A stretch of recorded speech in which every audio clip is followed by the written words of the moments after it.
ನಮಸ್ತೆ ಸ್ನೇಹಿತರೆ, ಇವತ್ತಿನ ವಿಡಿಯೋದಲ್ಲಿ ಕ್ಯಾರೆಟ್ ಹಲ್ವಾನ ಮಾಡ್ತಾ ಇದ್ದೀನಿ.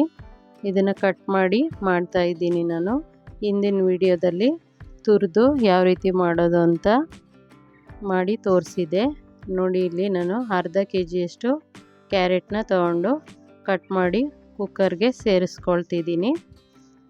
ಸಣ್ಣ ಸಣ್ಣ ಗಾತ್ರದ್ದು ಇದು ತುರಿಯೋದಕ್ಕೆ ಕಷ್ಟ ಆಗುತ್ತೆ, ಹಾಗಾಗಿ ಕಟ್ ಮಾಡಿ ಸೇರಿಸ್ಕೊಳ್ತೀನಿ.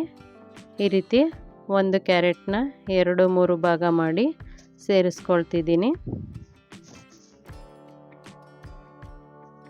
ಈ ರೀತಿ ಕಟ್ ಮಾಡಿ ತೊಳೆದು ಕುಕ್ಕರ್ಗೆ ಹಾಕ್ಕೊಳ್ತೀನಿ.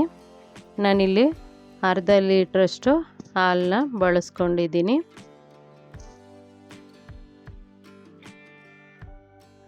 ಕ್ಯಾರೆಟು ಮುಳುಗುವಷ್ಟು ಹಾಲನ್ನ ಸೇರಿಸ್ಕೊಳ್ತಿದ್ದೀನಿ.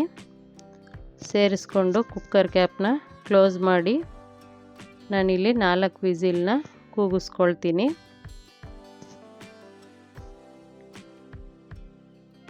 ಇವಾಗ ಕುಕ್ಕರ್ ಕೂಗಿ ತಣ್ಣಗಾಗಿದೆ, 4 ವಿಸಿಲ್ ಕೂಗಿದೆ. ಇವಾಗ ನೋಡಿ, ಚೆನ್ನಾಗಿ ಸ್ಮ್ಯಾಸರಿಂದ ಸ್ಮ್ಯಾಶ್ ಮಾಡ್ಕೊಳ್ತೀನಿ. ಈ ರೀತಿ ಮಾಡೋದ್ರಿಂದ ತುಂಬಾ ಚೆನ್ನಾಗಿ ಸ್ಮ್ಯಾಶ್ ಆಗಿ ರುಚಿಕರವಾಗಿರುತ್ತೆ. ತುರಿದು ಮಾಡೋದಕ್ಕಿಂತ ಇದು ಈಸಿಯಾಗಿ ಮಾಡ್ಬೋದು, ಹಾಗೆಯೇ ಚೆನ್ನಾಗಿರುತ್ತೆ ನೋಡಿ. ಇವಾಗ ಆಗಿದೆ, ಚೆನ್ನಾಗಿ ಸ್ಮ್ಯಾಶ್ ಆಗಿದೆ.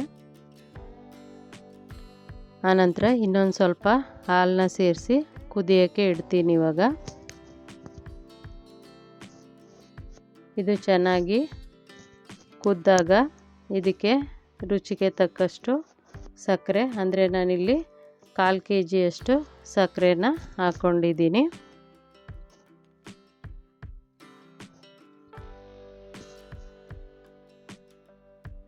ಹಾಕ್ಕೊಂಡು ಮಧ್ಯಮ ಊರಿನಲ್ಲಿ ಚೆನ್ನಾಗಿ ಬೇಯಿಸ್ಕೊಳ್ತೀನಿ. ಆನಂತರ ಇದಕ್ಕೆ ಏಲಕ್ಕಿ ಪುಡಿನ ಹಾಕ್ಕೊಳ್ತಿದ್ದೀನಿ.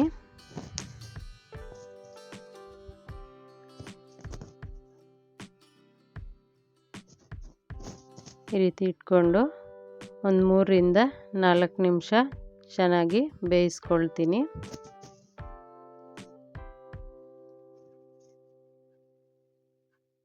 ಇದಕ್ಕೆ ನಿಮಗೆ ಯಾವ ಡ್ರೈ ಫ್ರೂಟ್ಸ್ ಬೇಕೋ ಅದರಿಂದ ತುಪ್ಪದಲ್ಲಿ ಕರೆದು ಸೇರಿಸ್ಕೋಬೋದು.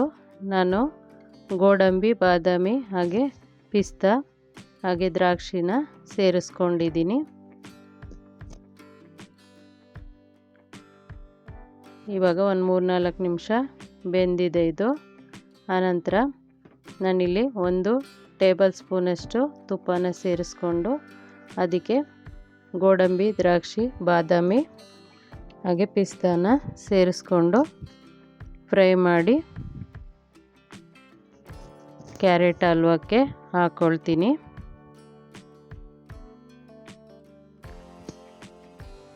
ನೋಡಿ, ಇವಾಗ ಹಾಕ್ಕೊಂಡಿದ್ದೀನಿ.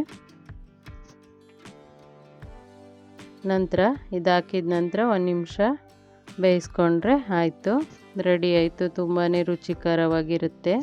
ಸ್ನೇಹಿತರೆ, ಈ ವಿಡಿಯೋ ಇಷ್ಟ ಆಗಿದರೆ ಪ್ಲೀಸ್ ಲೈಕ್ ಮಾಡಿ, ಮರೀದೆ ಕಮೆಂಟ್ ಮಾಡಿ. ಮೊದಲನೇ ಬಾರಿಗೆ ನಮ್ಮ ವಾಹಿನಿನ ನೋಡ್ತಾ ಇದ್ದರೆ ಪ್ಲೀಸ್ ಸಬ್ಸ್ಕ್ರೈಬ್ ಮಾಡಿಕೊಂಡು ನೋಡಿ. ಹಾಗೆ ಈ ವಿಡಿಯೋನ ನಿಮ್ಮ ಸ್ನೇಹಿತರಿಗೂ ಶೇರ್ ಮಾಡಿ. ಧನ್ಯವಾದಗಳು ಸ್ನೇಹಿತರೆ.